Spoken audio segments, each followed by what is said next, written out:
안녕하세요.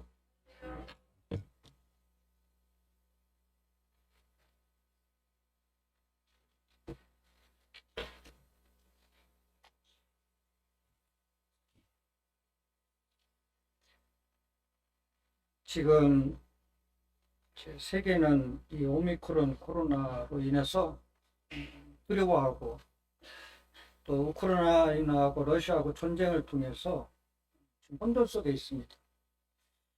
저는 이번 전쟁에서 중요한 거를 두 가지를 캐치를 했어요. 전쟁이 일어나면은 제일 먼저 밀가루 값하고 소금 값이 오르는구나. 지금 우리가 세금 혜택을 받아서 지금 2,000원대 가까이 하는데 전쟁 일어나기 전보다 지금 한 2배 정도 올랐어요. 전쟁 이후에는 전쟁이 일어나면은 이 식량 문제하고 에너지 문제가 제일 먼저 이렇게 계속되고 있구나. 지금 우리나라 인구 3명 중에 1명이 오미크론 확진자예요. 3명 중에 1명. 지금 그 장례식장에 화장터에 4, 5일을 기다려야지만 화장을 할 수 있어요. 심지어 장례식장에서 그 코로나 확진자 시체를 만지지 않겠다, 관리하지 않겠다 해갖고 시체를 둘둘 말아서 화장을 하고 장례식을 치릅니다. 서울시청에서 지금 뭐를 준비 중에 있냐면은 시체를 이 죽은 사람들을 지금 이게 포화 상태라 그거를 보관하는 지금 그런 시설을 좀 준비 중에 있어요. 너무 많이 저기 하니까. 이런 과정에서 저는 오늘 제목을 인생으로 정해봤어요. 인생으로. 그래서 두 사람의 인생을 소개해드리고 싶어요. 창세기 5장 3절 말씀 보겠습니다.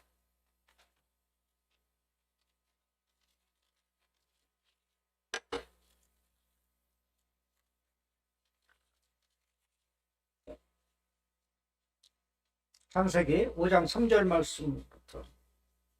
아담은 130세 자기 모양의 곧 자기의 형상과 같은 아들을 낳아 이름을 셋이라 하였고, 아담은 셋을 낳은 후 800년을 지내며 자녀들을 낳았으며 그는 930세를 살고 죽었더라.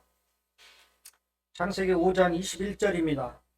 에녹은 65세에 무두셀라를 낳았고 무두셀라를 낳은 후 300년을 하나님과 동행하며 자녀를 낳았을 때 그는 365세를 살았더라. 에녹이 하나님과 동행하더니 하나님이 그를 데려가심으로 세상에 있지 아니하였더라. 다시 한번 아담의 인생과 에녹의 인생을 다시 한번 조명을 해보겠습니다. 이 창세기 5장은 성경의 최초의 족보를 기록한 것입니다. 아담으로부터 셋까지 11대 손을 기록을 했어요. 성경의 최초의 족보를 기록한 것입니다.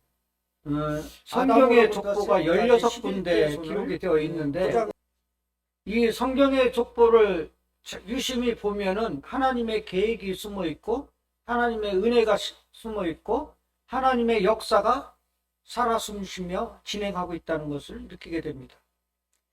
지금 5장에 그 노아의 아들로 이렇게 끝나거든요. 족보가. 자, 아담으로부터 시작해서 그러면 5장에 족보가 기록이 됐고 6장에 노아가 등장을 해요. 그리고 7장에 가서 홍수 심판이 이제 시작이 돼요.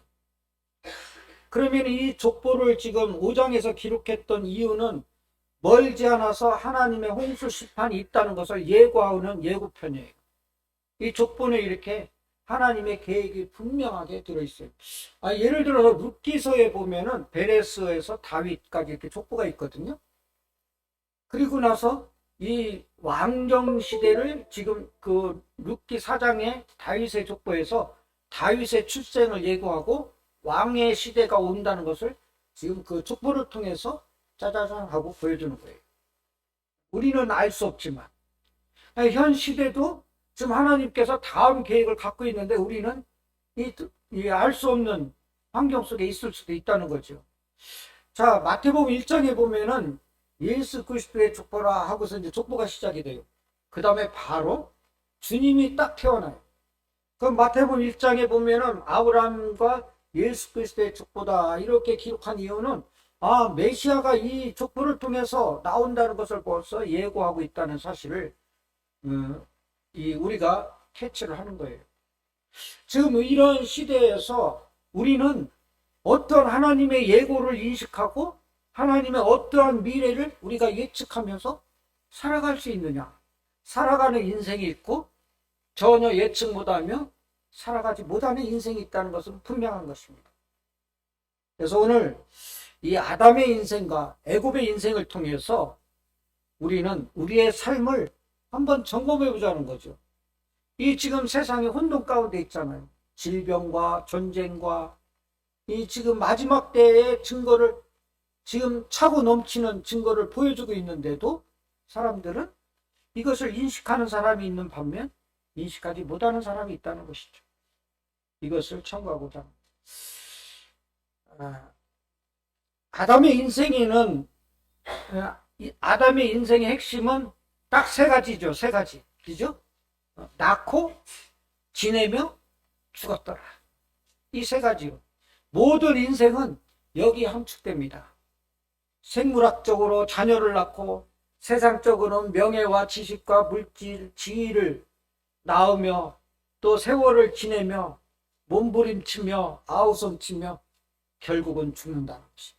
이게 아담의 인생 과정이에요. 이 모습은 세상의 전부이고 이 땅에서 삶을 최고로 목표로 사는 사람들의 모습이에요. 왜? 이 세상 너머를 보지 못하니까. 이 세상 너머를 알 수 없으니까. 예를 들어서 이 세상이 전부고 이 세상의 모든 것을 올인한다고 하면은 이거는 아담의 인생을 살아가는 것이죠. 그저 낳고 지내며 죽었더라. 또 성경에 기록될 정도면 또 위대한 인생이에요. 그나마. 그런데 세상에 많은 사람들은 이러한 그 인생 과정 속에서 묻혀서 살아가고 있다는 사실을 인식해야 되는데 인식 못하는 사람들이 많다는 거죠. 구원받은 성도님들은 무엇을 낳고 무엇 때문에 지내며 결과는 어떻게 되는 것인가. 이거를 우리가 또 생각을 하는 거죠. 우리가 생물학적으로 자녀만 낳고 살아간다면 아담의 인생과 똑같다는 것이죠. 그래서 우리는 구원받은 성도들은 영혼 구원, 성도 사랑, 교회 섬김을 영적으로 낳고 살아야 된다는 것을 분명하게 알려주는 거예요. 우리가 육신적인 자녀만 생산하고 지내며 죽었다면 아담의 인생하고 똑같은 것이죠.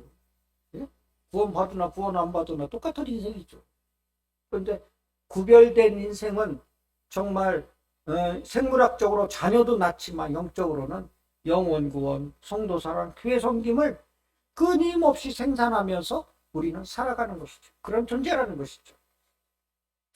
또 두 번째, 이 낳고 다음에 두 번째 지내며. 이 지내며라는 단어가 굉장히 재미있는 단어더라고요. 이 지내며는 하나님이 보시기에 무의미하게 보냈다. 무의미하게. 자, 인생이 내가 세상에서 어떤 업적을 이루고 노벨상을 타고 엄청난 부자가 됐고 아주 명예를 높이고 지식이 있다 하더라도 그 인생은 하나님의 보시기에는 무의미하다. 그냥 지내며 이것으로 정의된다는 것이죠. 그것으로 정의된다는 것이죠. 그냥 하나님의 보시기에는 그냥 지내며 죽었더라. 이거죠. 하나님이 보시기에 무의미한 시간을 지내는 사람들, 거기에 사람들은 몰입해서 세상에서 명예를 얻고 권좌를 얻고 능력을 얻고 세상이 전부다 하고 올인하는 사람들은 자기가 볼 때는 특별한 인생이지만 하나님이 볼 때는 지내며 무의미하다. 이거를 지금 얘기하고 있는 거예요.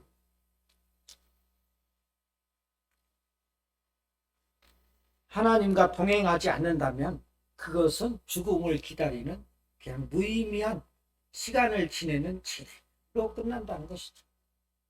역으로 내가 세상적으로는 참 볼품없어. 내가 세상적으로는 어떠한 명함도 못 내밀어. 명예도 없고 살아가는데 그냥 세상 사람들은 물질적으로 풍부하게 사는데 내가 진짜 나는 가진 것도 없고 초라해. 그렇지만 나의 인생을 하나님과 동행한다면 내 인생이 과연 하나님이 무의미하게 지내며 이렇게 했었을까요? 저는 그렇게 생각하지 않습니다.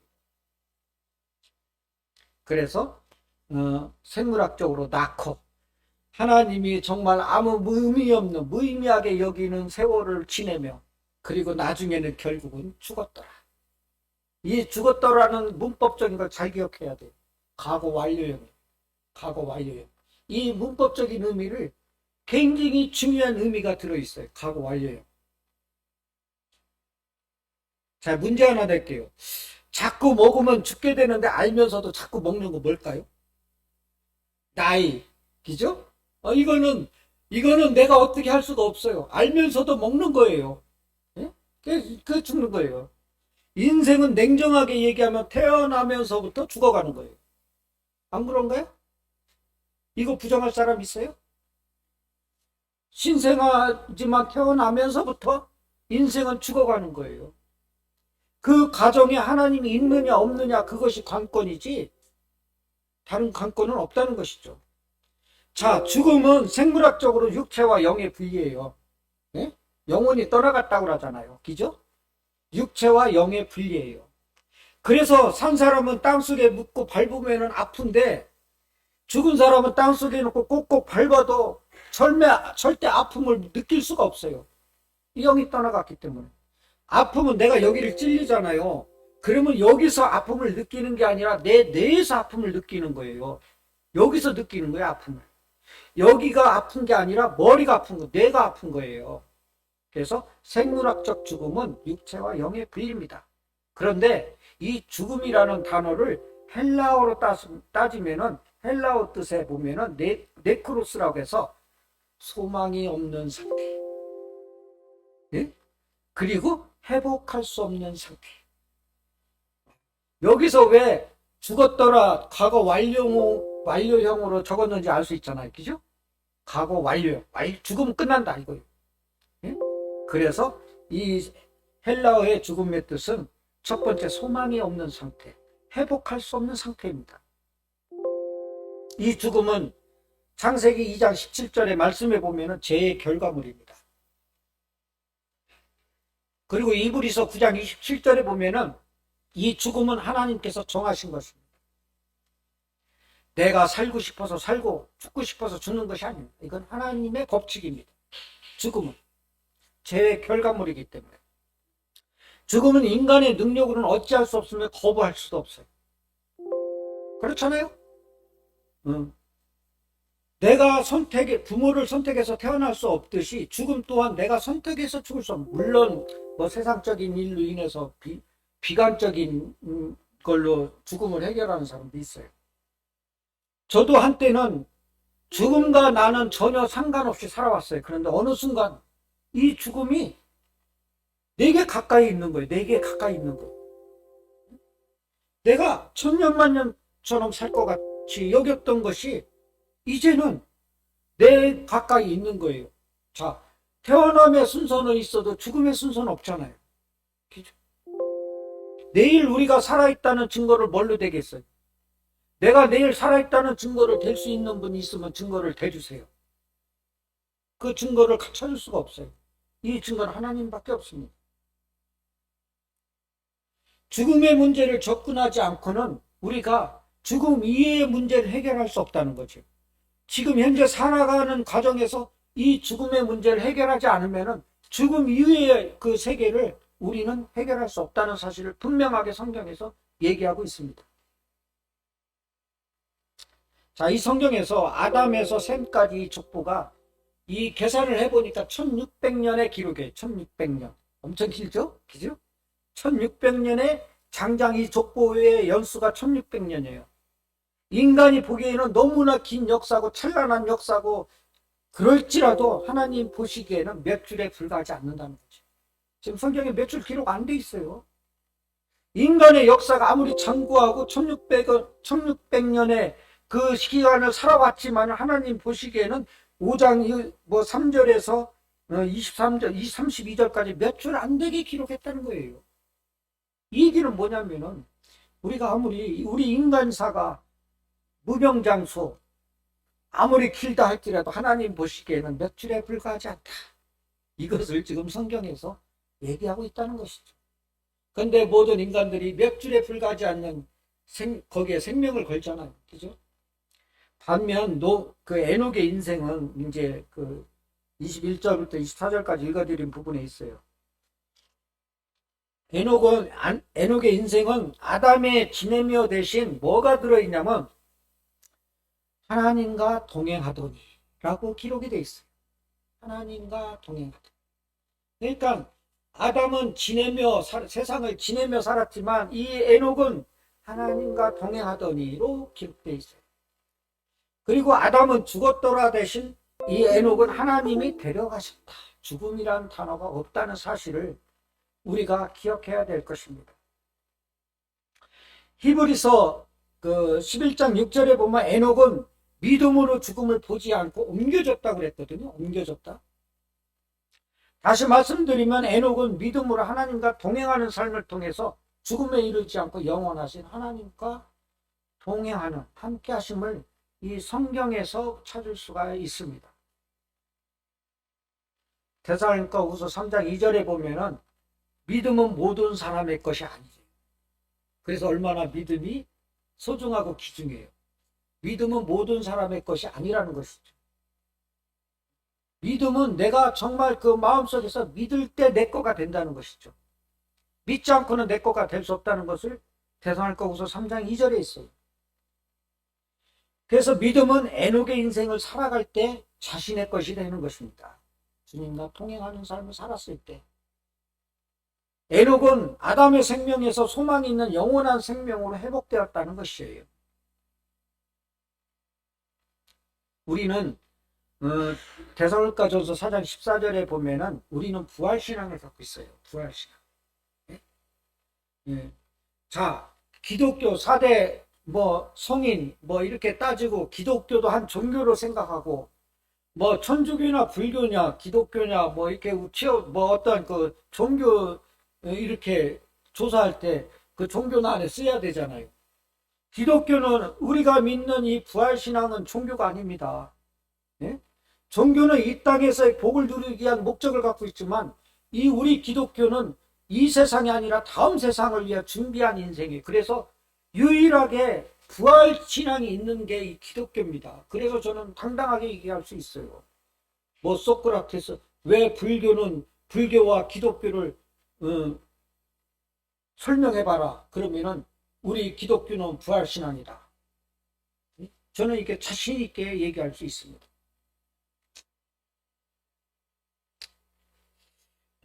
요한복음 11장 11절 말씀에 보면은 사람들은 그 나사로가 죽었다고 이렇게 표현하지만 주님이 거기서 뭐라고 그랬냐면 잠들었다 이렇게 기록하고 있어요. 사랑하는 형제 자매님들, 우리는 로마서 11장 24절에 보면은 좋은 감람나무의 접붙임을 받은 자예요. 그리고 로마서 8장 15절에 보면 종의 영예를 받지 않고 양자의 영을 받았다 이렇게 기록했어요. 아담의 인생에서 우리는 회복되어서 왜 접붙임을 받았기 때문에 새로운 인생을 받은 거죠. 소망을 안고 에녹의 인생을 지금 살아가는 것이죠. 종의 영을 받은 아담의 인생은 죽을 수밖에 없는 그런 환경이지만 우리는 접붙임, 하나님의 영을 종의 영을 받지 않고 양자의 영을 받았기 때문에 우리는 새롭게, 그래서 우리는 거듭났다는 표현을 많이 쓰는 거예요. 네? 그래서 우리의 인생이 얼마나 소중한가. 우리는 매일 그날이 그날이고 그냥 세상 사람과 똑같은 시간을 보내며 또 똑같은 공부를 하며 똑같이 돈을 벌며 그 사람들과 묻혀 살고 있지만은 우리의 인생이 얼마나 대단한 인생인지 성경 속에서 찾아야 됩니다. 전도서 7장 2절에 보면은 저도 이제 지난번 이창수 부치님 장례식장 3일을 연장 이렇게 가면서 많은 것을 생각을 했어요. 전도서 2장 7절에 보면 7장 2절에 보면은 초상집에 가는 것이 잔치집에 가는 것보다 낫다. 이 얘기는 뭐냐면은 초상집에 가는 것이 낫다고 한 이유는 당신도 죽음의 문제를 생각하라는 거예요. 당신도 죽음의 문제를 생각하라. 그래서 저도 이창수 부치님 그 장례식장에 가면서도 저를 많이 돌아보게 된 거죠. 많이 돌아보게 된 것이죠. 나는 괜찮은가? 나는 어떤 존재로 이 땅에 있는가? 이렇게 생각하는 것이죠. 사람들은 웰빙을 위해서 몸부림치잖아요. 웰빙을 위해서, 잘 살기 위해서. 그런데 저는 이 웰빙보다 더 중요한 것은 웰다잉이라고 생각해요. 잘 죽는 것이 중요하다고 생각을 합니다. 사람들은 웰빙을 굉장히 중요시하고 영양가 따지고 먹고 이거 먹고 살찐 얼마나 살찐다 안 먹고 뭐 이렇게 하잖아요. 웰빙을 중요했어요. 그런데 우리는 웰다잉, 어떻게 잘 죽느냐, 이것이 중요한 문제라는 것이죠. 저는 이창수 부처님의 그 장례식장에서 그것을 많이 생각을 했어요. 웰다잉, 잘 죽는 것이 얼마나 중요한가. 저는 이렇게 생각을 했어요. 인생은 무병장수하며 얼마나 오래 살았는가, 이 문제가 아니라 오늘 본문에서 주는 교훈은 어떻게 살았는가, 이것이 관건입니다. 아담의 인생처럼 그저 낳고 지내며 죽어가는 인생인가, 아니면 에녹처럼 하나님과 동행하며 살아가는 인생인가, 이것이 인생의 최대의 문제라고 나는 생각을 해요. 확진자가 내게 왔느냐 안 나왔나, 뭐 이것이 지금 우리 세상에서는 최대의 관건의 문제지만, 그거보다 더 중요한 문제는, 정말 인생의 최고의 문제는 내 인생 가운데 하나님이 있느냐 없느냐, 이것이 최고의 관건입니다. 세상은 두 부류예요. 이분법이에요. 중간은 없습니다. 하나님이 있는 인생이냐, 하나님이 없는 인생입니다. 인생은 별거 없으며 특별하지도 않습니다. 제가 어렸을 때, 제가 청년 때 나이 드신 분들이 인생은 별거 아니야 할 때 저는 이해되지 않았어요. 무슨 소리야. 나하고 죽음은 관계없어. 내 의지대로 세상을 충분히 살아갈 수 있는 능력이 있어. 세상 건 얼마든지, 세상 살아가는 것은 진짜 찬란하고 아름다운 일이야. 이렇게 생각했습니다. 지금도 마찬가지예요. 젊은 층은 그렇게 생각할 거예요. 인생은 별거 없으며 특별하지도 않습니다. 하나님 보시기.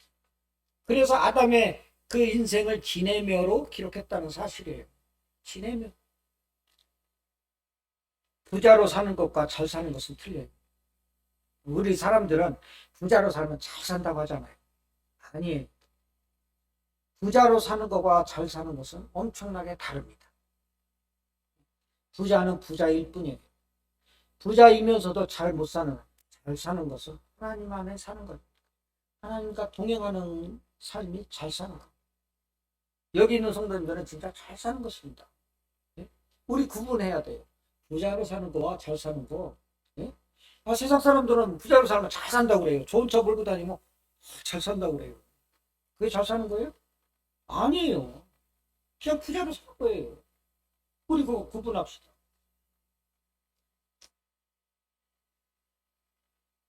다시 말씀드리면 인생은 어디서 왔느냐, 이런 문제가 되지 않습니다.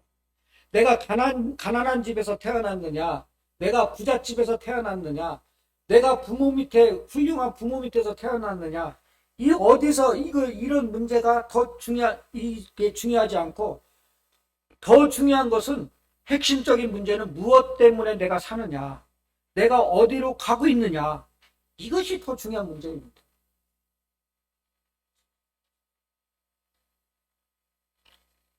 사랑하는 형제 자매님들, 우리가 에녹의 인생을 살아가면 얼마나 다행이며 복된 인생입니까? 이것은 전적으로 하나님의 은혜입니다. 제가 20일 날 복음 집회 끝나고 그 주에 성도님들 몇 가정이 처음 겪는 일이잖아요. 우리 교회에서 확진자가 이제 생기니까 그 당사자들, 성도님들 얼마나 불안하고 힘들 거예요. 그런데 저도 멘붕이 온 거예요. 멘붕이. 네? 그래서 제가 카톡방에 정말 자다가 막 생각이 나갖고 써갖고 이제 카톡방에 그 글을 올렸는데, 멘붕이 온 거예요. 이런 경험이 처음이니까. 그런데 저는 또 거기서 은혜를 찾았어요. 우리가 복음 집회를 27일 날 예정을 했었는데 강사님들이 이렇게 하느라고 20일 옮긴 거예요. 그나마 그래도 복음 집회 끝나고 이 일이 벌어졌으니까 우리의 가장 지상 최대의 복음을 전하고, 그래도 이렇게 된 것이, 이건 하나님의 은혜구나, 이렇게 생각을 한 거예요. 그래서 하나님의 은혜는 우리가 의식하지 못하고 우리가 인식하지 못할 때 하나님의 은혜는 여전히 우리를 향해서 지금 붙고 있다. 저는 이렇게 생각을 합니다. 그래서 지금까지 아담의 인생과 에녹의 인생을 비교해서 교제를 했습니다. 성도님들께서 우리가 에녹의 인생을 살아가면서 있을 때 세 가지를 꼭 기억하고자 세 가지를 제안하고자 합니다. 첫 번째는 우리가 기억해야 할 것은 주님이 동행하고 계신다는 것을 기억해 주십시오. 내 힘으로는 어찌할 수 없잖아요. 내 능력으로는 지금 어찌할 수 없잖아요. 내 지혜와 지식으로는 내가 이거를 완벽하게 이거를 추스리면서 살아갈 수 있습니까? 없잖아요. 그렇다면 세상의 사람들이 이걸 완벽하게 했다면 이 코로나로 인해서 죽는 사람이 없어야 되잖아요. 예? 지금 300 몇 명씩 죽어가고 있는데 이게 없어야 되잖아요. 이 증거는 뭐예요? 우리 힘으로는 어쩔 수 없구나. 이것을 증명하는 거잖아요. 우리 이런 환경 속에서 인간의 나약함을 지금 증명하고 있잖아요. 인간이 강해봤자 하나님 앞에 나약하다는 것을 지금 여실히 증명하고 있다는 사실이에요. 그래서 주님이 동행하는 걸 꼭 기억해 주시기를 바랍니다. 믿음 따라 사는 길에도 고난과 기근이 찾아와요. 성경 인물을 통해 보면. 그렇잖아요. 아브라함이 그 기근 때문에 자꾸 내려갔잖아. 야곱이 얼마나 고난이 있었어요. 믿음 따라 사는 길에도 고난과 기근이 찾아옵니다. 그 관건은 그 고난과 기근에 있는 것이 아니라 내가 고난과 기근을 어떻게 보느냐. 여기에 관건이 있는 거예요.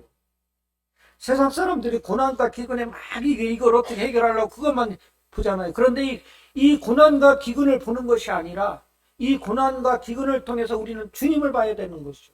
우리가 동행하고 있는 주님을 봐야 된다는 사실을 우리는 이걸 기억해야 됩니다. 이걸 놓쳐버리면 세상 사람과 똑같이 몰입해서 내가 어떻게 해보려고 내가 세상 방식으로 이걸 해결해 보려고 이러잖아요. 이건 아니라는 것이죠. 주님이 왜 동행하겠어요?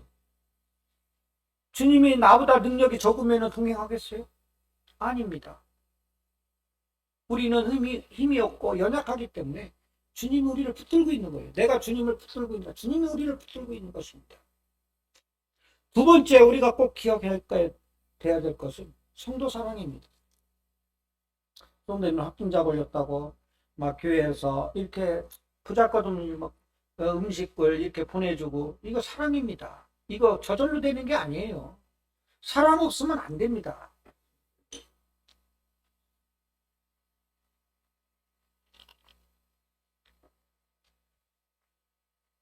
그래서 성도 사랑을 꼭 기억해 주시기 바랍니다.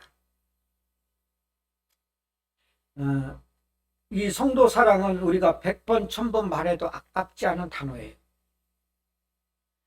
물질 아끼듯이 성도 사랑을 아껴서는 안 돼요.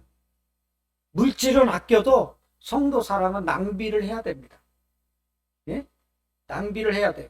성도 사랑은 무조건 사용되어져야 되는 것입니다.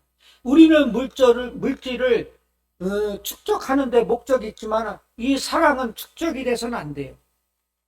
무조건 이거는 사용되어져야 하는 것입니다. 성도님들이 어려움과 고난, 아픔이 있을 때 옆에 계신 성도님들이 가장 먼저 달려갈 것입니다. 옆에 계신 성도님들이 가장 먼저 기도하면서 가장 먼저 슬퍼할 것입니다. 제가 책에서 좀 읽은 건데 어느 교회에서 이제 새벽 집회를 했는데 좀 몇 분이 이렇게 모였는가 봐요. 그러니까 이분이 말씀을 교제하는 분이 질문을 했어요. 여기 계신 모든 성도님들 중에 혹시 미워하는 사람 없습니까? 하니까 아무도 손을 못 드는 거예요. 예? 미워하는 사람이 있는 거예요. 그런데 94세 먹은 할아버지가 손을 딱 들은 거예요. 그러니까 미워하는 사람 없어요? 그랬더니 내가 미워할 사람이 다 죽었대야. 예? 내가 미워하고 싶어도 다 죽어서 미워할 수가 없대야. 제가 이 말씀을 드리는 이유는 사랑이 그렇게 어렵다는 거죠. 예? 이 어려운 사랑이라는 거죠. 그래서 이 어렵기 때문에 이 계명을 주고 성경에서 사랑을 강조하고 하는 거예요. 네? 이처럼 미움은 쉬워도 사랑은 어렵습니다. 그렇지만 우리는 운명적으로 성도 사랑을 해야 됩니다. 이 자리에 앉아 계시고 구원받은 성도라면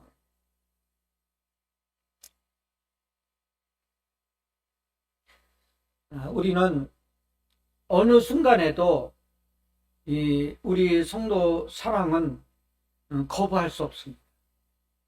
내가 성도 사랑을 하는 데 있어서 거부할 수 없습니다. 내가 성도 사랑을 베풀기 위해서는 계산이 할 수가 없어요. 내가 내 것을 먼저 챙기고 나머지 거로 성도 사랑을 하는 것이 아니라 내가 먼저 성도 사랑을 하고 나머지 걸 갖고 우리가 살아가야 됩니다. 이것이 주님이 진정하게 요구하는 사랑입니다.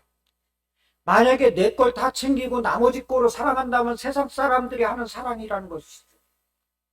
우리는 차원이 다르잖아요.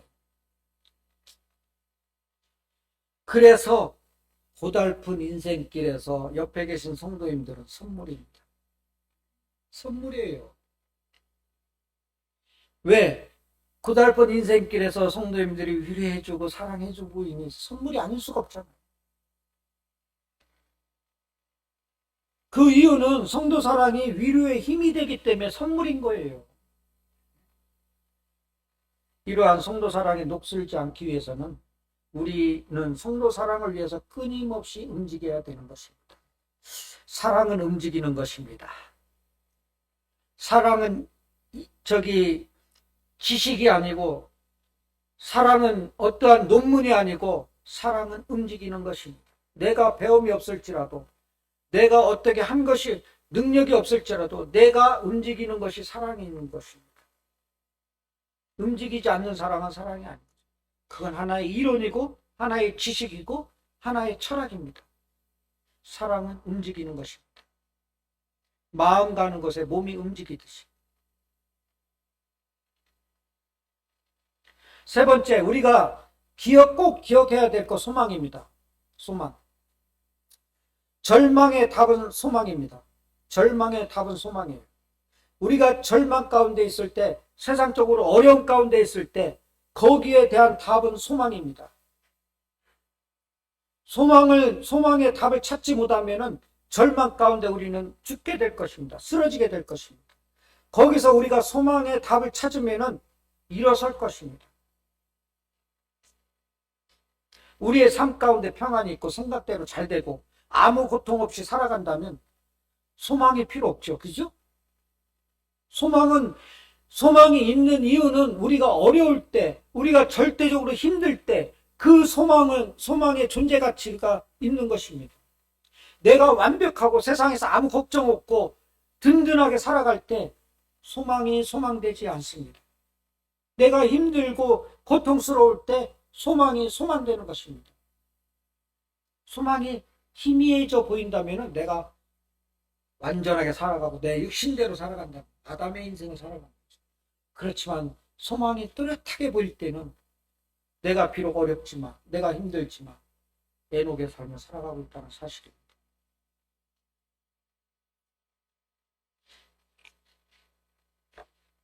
데살로니가 전서 1장 3절에 보면은 이거는 성도님들이 꼭 기억하셔야 돼요. 믿음에는 역사가 따라야 되고 사랑에는 수고가 따라야 되고, 그런데 거기에 뭐라고 기록했냐면 소망에는 인내가 따른다는 것이죠. 절대적으로. 그 말이 맞아요. 사랑하는 내가 수고하지 않으면 사랑을 표현할 수 없잖아요. 그죠? 내가 헌신하지 않으면 안 되잖아요. 그런데 소망에는 인내가 따른다는 거죠. 절대적으로. 왜? 우리가 힘들고 어려울 때 인내해야 되잖아요. 소망 때문에. 인내하지 않으면 소망 잡을 수 없잖아요. 그죠? 그래서 소망에는 인내가 따릅니다. 자, 저는 이렇게 생각을 해요. 하나님이 이 세상을 창조하셨는데 왜 이렇게 이 세상이 살기 힘들까? 왜 이렇게 힘들어? 지금 시천이 할머니 말 안 해서 그렇지, 엄마 아빠한테 말 안 해서 그렇지, 걔네들 고민 엄청 많아요. 힘들어요. 예? 말 못하는 애들 울고 다 하잖아요. 걔네들 나름대로 힘든 게 있는 거예요. 세상 사람들이 태어나면서 우는 이유는 이 힘든 세상을 어떻게 살아갈까. 그렇게 하고 우는 거예요, 지금. 예? 지금 웃고 있지만 이거는 심각한 문제예요. 그 이유가 성경에 있어요. 그 이유가. 자, 창세기 3장 18절에 보면은 아담이 범죄 후에 하나님께서 땅에 가시덤불과 엉겅퀴를 내므로 인해서 우리가 지금 세상을 밟고 가는 땅은 고달프다는 거예요. 가시덤불과 엉겅퀴가 있기 때문에. 그래서 하나님이 하나님 나라를 이 거룩성을 상실한 이 땅에 하나님 나라를 둔 게 아니라 거룩한 하늘에 하나님 나라를 세운 거예요. 이 땅은 거룩을 상실했어요. 그래서 이 가시덤불과 엉겅퀴를 낸 거예요. 지금부터 기은이나 하은이나 공부할 때 왜 이렇게 힘들었대? 이게 아담의 범죄로 인해서 가시덤불과 엉겅퀴의 결과물이다. 생각하고 공부하세요. 받아들이세요. 그 안에서 과연 내가 소망이 있느냐 없느냐 이것을 찾아가는 거예요.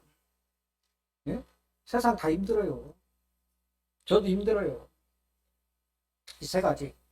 주님과 동행하는 것, 성도 사랑, 소망.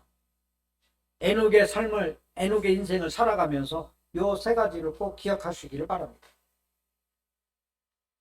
그래서 소망으로 한 줄로 요약하면 소망으로 주님과 동행하면서 성도 사랑으로 가시덤불과 엉겅퀴를 이겨내시기를 바랍니다. 다시 한번 말씀드리면 소망으로 주님과 동행하며 성도 사랑으로 이 가시덤불과 엉겅퀴를 이겨내시기를 바랍니다. 지금 우리에게 역병이 있고 전쟁이 있고 힘들고 생존 경쟁을 해야 되고 취업문은 좁고 살아가기는 힘들고 이게 다 아담의 범죄의 결과물입니다. 우리 주위에 이처럼 가시덤불과 엉겅퀴가 수없이 많습니다. 이것을 이겨내시길 바랍니다. 소망으로 주님과 동행하며 성도 사랑으로 이겨내시기를 바랍니다. 마지막 말씀 고린도전서 15장 19절 말씀으로 성도님들을 위로드리고자 합니다. 고린도전서 15장 19절입니다.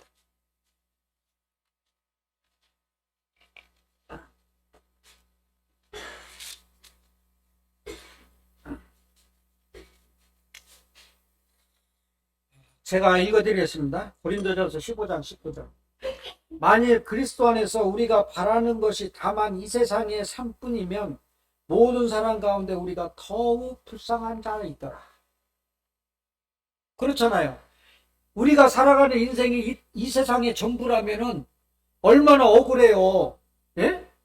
얼마나 억울해요. 지금 이 시간에도 가서 세상 속으로 가서 돈을 벌든지 뭘 하든지 해야 되는데 왜 여기에 묶여 있어요? 왜? 우리는 이 세상 너머를 보니까.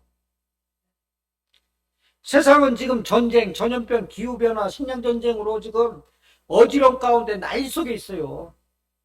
두려워하지 마십시오. 우리는 주님이 동행하기 때문에 우리는 얼마든지 견딜 수가 있어요.